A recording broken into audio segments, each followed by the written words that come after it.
지방에 대해 어떻게 생각하세요? 지방 먹으면 안 된다? 아님 지방은 마음껏 먹어도 된다? 동물성 지방은 나쁘고 식물성 지방은 건강한가요? 정말 피해야 하는 지방은 트랜스 지방인데 오히려 대부분 식물성 지방에서 생성되잖아요. 지글지글 끓고 있는 기름 가득 삼겹살을 보면 너무 먹고 싶은데 스테이크를 부드럽게 굽다가 풍미를 위해 버터도 한쪽 넣으면 진짜 끝내주는데 특히 고기 다 먹고 나서 하얗게 굳은 기름을 보면 혈관을 들여다보고 싶어지더라고요. 저는 가족력에 워낙 혈관 질환도 있고 고혈압도 있어서 많이 신경이 쓰이다 보니 좋아하는 음식을 못 먹는 경우가 많아서 너무 속상해요. 건강에 대해 신경 쓰시는 많은 분들이 이른바 지방 공포증이 있으세요. 특히 가족력에 만성질환이 있으시다면 비만, 심근경색, 고혈압 막 이런 단어들을 떠올리면서 이런 음식을 먹는 건 몸에 못할 짓을 하는 거라고 죄책감에 사로잡히기도 하죠.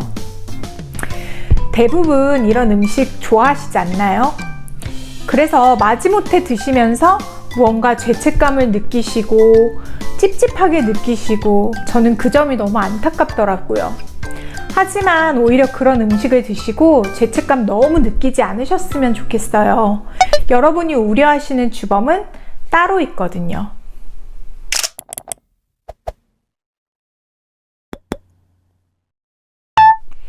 제가 식이 상담을 하다 보면 정확하게 잘 알지 못해서 정반대의 길을 가시는 안타까운 분들이 많이 있으세요.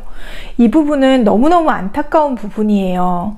하지만 지방에 대해서 잘 알고 드시면 여러분의 남은 인생이 바뀔 수 있습니다. 과장이라고요?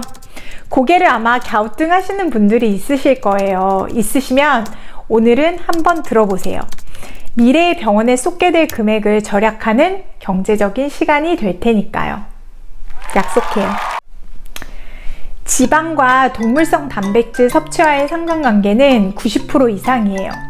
아이러니하게 지방을 단독으로 섭취하는 경우는 특정한 식단을 진행 중인 외에는 거의 없고 지방 섭취가 증가하면 동물성 단백질의 섭취도 반드시 증가하더라고요. 즉, 보통 사람들에게 지방은 우리가 얼마나 많은 동물성 식품을 먹고 있는지 알려주는 지표가 되기도 합니다. 근데 진짜 신기하게도 정말 거의 완벽하게 일치해요. 그래서 지방의 섭취를 줄이라고 한다면 동물성 단백질의 섭취도 줄이게 되는 겁니다. 사실 여기서 동물성 지방이 좋은지 아니면 얼마나 나쁜지 그 부분이 진짜 궁금하실 거예요.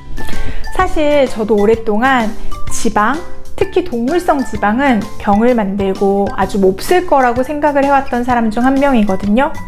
맞아요. 저도 고기를 좋아하거든요.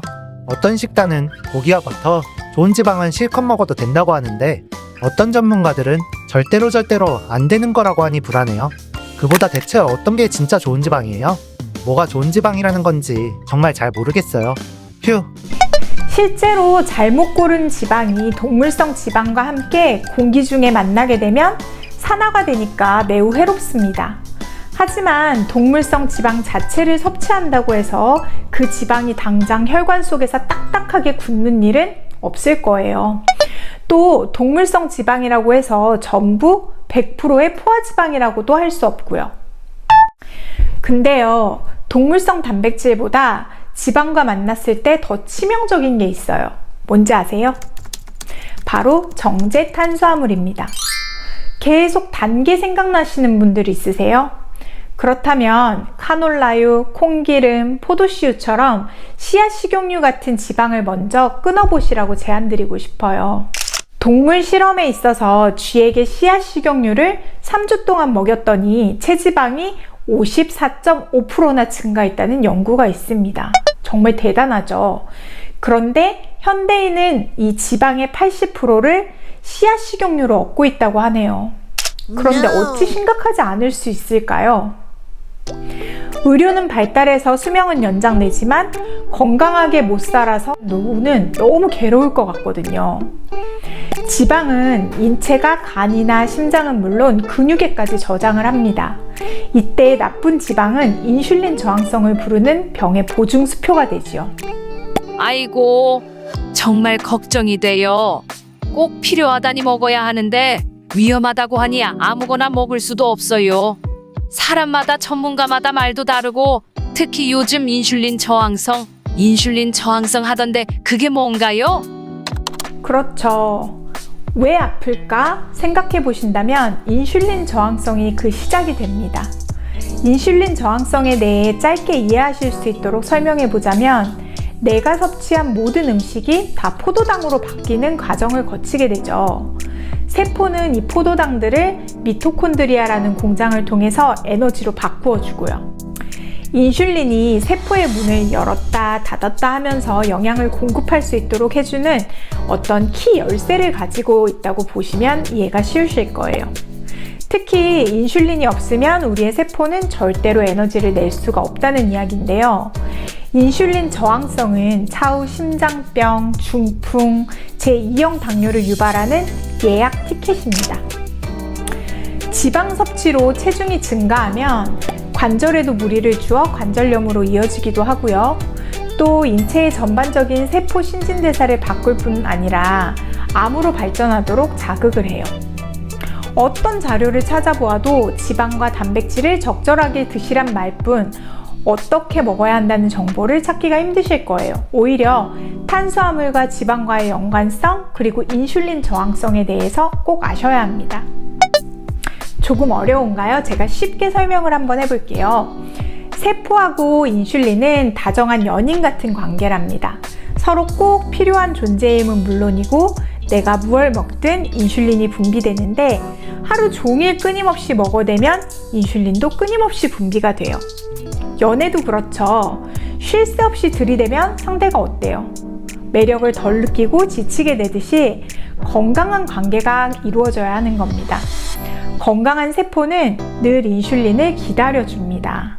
적당한 만큼 분비가 되니까 언제나 영양을 충분히 받고 에너지를 만들 준비가 되어 있는 거예요. 반면 인슐린 저항성이 있는 사람들의 경우에 세포는 이미 인슐린한테 질려가지고 또 쟤가 오는 거야? 하면서 저항을 만들게 되는 거예요. 사랑이 식은 연인의 마음이 되돌리기 힘든 것처럼 인슐린이라는 열쇠가 세포가 필요할 때 무관심하게 문을 열어주지 않으니 세포는 영양을 더 이상 받을 수가 없게 되는 거죠. 좀 전에 뭘 먹었는데도 금세 배가 고프고 늘상 피곤해요. 그렇다면 인슐린 안정화가 필요한 상태라고 이해가 됩니다. 아니, 지방 이야기 하다가 왜 갑자기 인슐린 타령이냐고요? 지금껏 우리는 당뇨나 인슐린 저항성은 당 때문만이라고 배워왔어요. 그래서 설탕이나 밀가루는 늘 피해야 한다고 알고 있었죠. 정말 그래요. 정제 탄수화물은 인슐린을 자극합니다. 당이 많아져서 인슐린이 많아졌으니 당장 피하라는 것은 당연한 얘기죠. 근데 우리의 세포를 다치게 한 것은 바로 산화된 기름인 지방이었을 가능성이 매우 높다는 겁니다.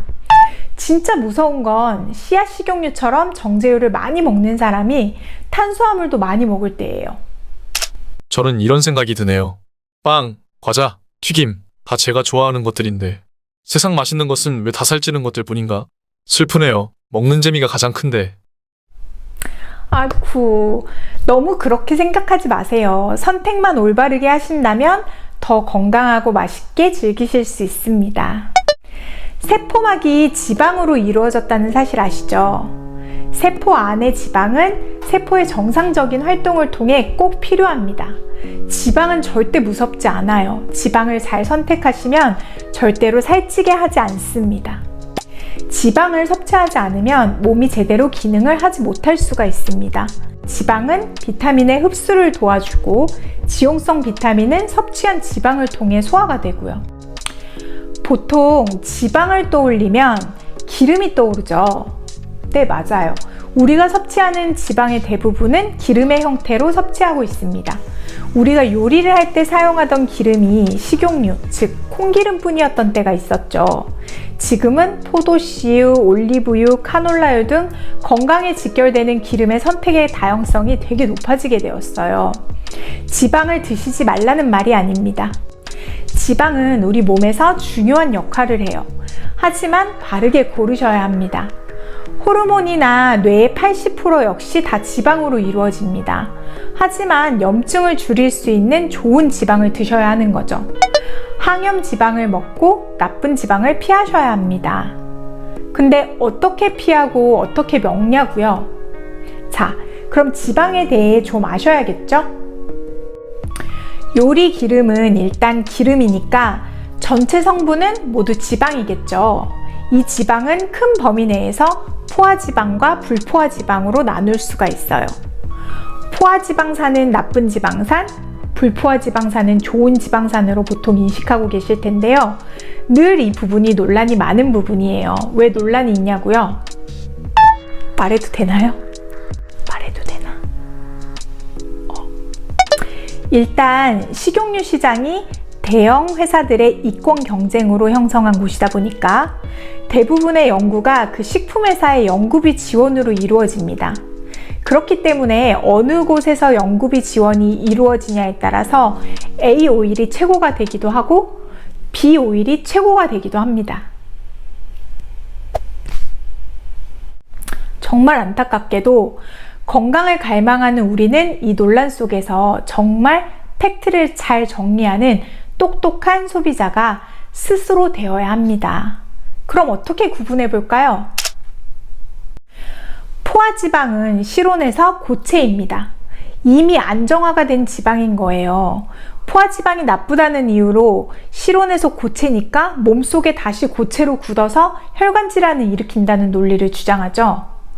그럼 불포화지방은요? 실온에서 액체 상태인 오일이에요.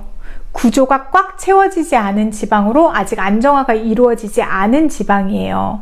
그리고 오메가3나 오메가6가 이런 형태로 존재하다 보니 건강한 기름이라고 주장을 합니다. 하지만 생각해 보세요. 불안정하다는 건 변질도 더 잘 일어날 수 있다는 거예요. 쉽게 사용하시려면 저는 시판되는 올리브유나 아보카도유를 주로 사용하라고 말씀드려요. 이 오일들을 조제유라고 하는데 원재료를 그대로 자연에서 압착해서 짜낸 자연 지방 성분이 그대로 살아있는 기름이에요. 몸에 좋은 불포화 지방산도 많이 포함되어 있고요. 우리가 조심해야 할 것은 정제유입니다. 우리가 흔히 말하는 씨앗 식용유예요. 자연 압착할 수 없는 원료를 화학 처리하거나 열 처리 후 짜내는 오일인데 열 처리를 했으니 불포화 지방산들은 모조리 산패되지 않았을까요? 영양 성분에 표기된 불포화 지방산의 함유량이 무슨 소용일까요? 이미 다 산화된 지방이라면 말이죠. 정제 과정에선 핵산처럼 화학물질도 사용했을 것이고 이런 오일의 산화 문제를 꼭 한번 생각해 보셔야 한다고 생각합니다. 오히려 포화지방은 산화 및 변질은 더 되지 않는 편이에요. 조금 더 안전하겠죠? 좀 더 실감나게 다시 되짚어 볼게요. 대부분의 씨앗 식용유는 대두, 옥수수, 카놀라 등 유전자 변형이 되었거나 산업 폐기물로 만들어집니다. 아니 산업 폐기물이요? 막 이러실 텐데 예를 들면 와인 생산 후에 남은 포도씨를 사용해서 추출해내기도 하죠. 이때 엄청난 열을 가해야 해요. 석유 부산물인 핵산을 이용해서 열을 가해요. 그렇게 나온 기름은 보기에도 소비자에게도 어필하기 좋지가 않잖아요. 물론 향기도 그렇지만. 그러니까 정제하고 표백하고 탈취하고 이런 과정을 추가합니다.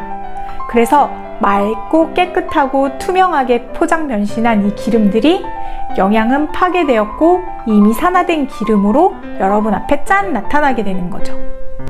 씨앗 식용유의 가장 위험한 문제는 산패된 오메가6인 불포화 지방산이 주란 거예요.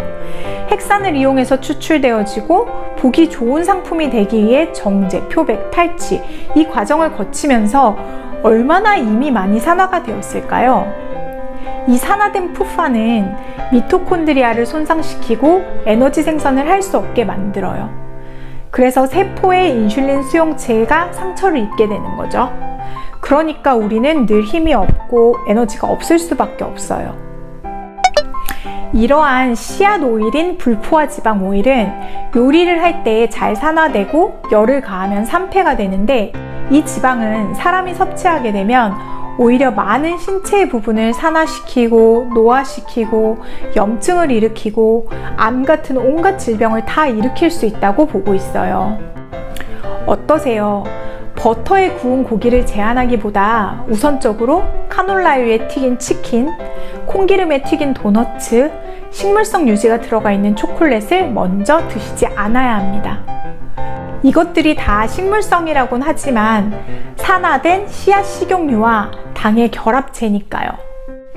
대부분 업체에서 얘기하기를 우리는 신선한 오일을 사용하고 재사용 안 한다고 하잖아요. 근데 사용 전부터 이미 산화된 오일을 사용하여서 탄수화물이나 단백질을 튀기는데 이런들 어떠하고 저런들 달라질까요? 그럼 저게 다 인슐린 저항성의 원인이 되겠네요. 인슐린 저항성은 대사증후군이라던데 당뇨, 고혈압, 고지혈, 지방간, 비만 모든 대사증후군의 원인이에요. 아이러니예요. 매체를 통해 성인병 예방을 위해 포화지방 대신 쓰여온 맑고 깨끗한 오일 아니었나요? 실제로 1800년대에 우리 모두가 동물성 지방을 가지고 요리했던 시절이 있었어요. 식물성 식용유가 등장하고 또 강조되기 시작한 2000년대 초반까지 그 기간 동안 오메가6 섭취율이 무려 12배나 증가를 했고, 또 그 비율을 맞추기 위해 오메가3가 출시되어 시장이 매우 흥하게 되었죠. 오메가6를 늘려주고 오메가3를 채우고, 오메가6를 늘려주고 오메가3를 채우고, 이러다 보니까 특히 비만과 심혈관 질환은 정말 많이 늘었습니다. 어떠세요? 이제 나쁜 건 일단 다 골라내실 수 있으시겠죠? 정제가 된 오일을 먹지 않는 걸 시작으로 합시다. 콩기름, 옥수수유, 카놀라유, 해바라기씨유, 포도씨유, 아마씨유, 이제 안녕하셔야 합니다. 차라리 안정적인 라드처럼 동물성 포화지방을 이용해 요리를 하세요. 아님 올리브유나 아보카도를 사용하시고요. 아, 그런데 올리브유나 아보카도유 가격이 천차만별이고 종류도 많던데 어떤 걸 사야 하나요? 네, 여기에서도 문제가 있죠. 포화지방도 적고 영양성분도 매우 좋고, 근데 올리브유도 그냥 사시면 안 돼요. 엑스트라 버진 오일만 사셔야 합니다. 왜냐면 이 부분도 문제가 많았던 부분인데, 많은 올리브 오일이 가짜였다는 거죠. 화학물에다가 찌꺼기를 타서 재추출해냈거나 아예 정제유에 찌꺼기로 조금 넣어서 색을 낸 것도 있어요. 꼭 엑스트라 버진 냉압착 오일을 구매하셔야 합니다. 발열점을 생각하신다면 아보카도유가 조금 더 좋고요. 올리브유도 발열점이 생각보다 낮지 않기 때문에 요리하실 때 사용하시기 괜찮으세요. 다만 더 건강하시려면 사실 아무리 좋은 지방도 가열 없이 샐러드에 뿌려 먹는 게 더 좋고, 기름에 열을 가하면 산화는 되니까 기름 요리를 좀 더 줄이시면 좋겠죠. 포화든 불포화든 지방은 우리 몸에서 제각각 하는 역할이 있답니다. 지방은 외부의 충격으로부터도 몸을 보호해주고 체온도 유지해주고 에너지원이며 호르몬과 세포막을 구성하는 데도 꼭 필요해요. 뇌의 80%를 차지하니까 뇌 기능은 물론 피부 노화까지도 막아줄 수 있는 거죠. 아무리 그렇다고 설명을 해도 많은 분들이 늘 지방은 이렇게 공포를 지우지 못하시더라고요. 하지만 이렇게 지방에 대해서 아는 것만으로도 좋습니다. 제대로 알고 바르게 섭취하고 또 장바구니를 채울 때 옳은 제품을 담는 우리 구독자님들이 되시길 바래요. 앞으로 더 알아가다 보면 더 건강해지실 거예요. 이것만 기억하고 계시면 돼요. 씨앗 식용유에 산화된 오메가6 푸파는 우리를 서서히 병들게 한다는 것. 활성산소를 만들고 미토콘드리아도 손상시키고 인슐린 저항성도 만들고 에너지 고갈시키고 체지방 연소도 못하게 해서 뚱뚱해지게 만들고 각종 성인병을 가져와서 우리를 아프게 합니다. 동물성 지방 먹지 말라고요? 아니요. 오늘 내용을 통해 얻게 되신 진실로 인해 먼저 끊으셔야 할 게 무엇일까요? 선진국 사망 원인 1위, 약 50%를 차지하는 동맥경화. 그 주범인 고지혈증이 무섭다면 가공식품을 줄이셔야 합니다. 탄수화물과 함께 오늘의 주제였던 나쁜 지방인 씨앗 식용유의 결정체가 산화되고 또 산화되는 중일 테니까요. 항상 자연의 것을 사랑하고 건강한 조리 습관을 갖고 우리를 회복시키고 건강하게 유지시켜주세요. 건강하세요. 화이팅! 더 궁금하신 내용은 댓글을 통하여 소통해 주시고 오늘 내용 유익하고 도움이 되셨다면 구독과 좋아요 눌러주세요. 댓글로 소통해 주시면 채널 제작에 큰 힘이 됩니다. 더 아는 만큼 더 건강할 수 있다고 믿습니다. 더 건강입니다.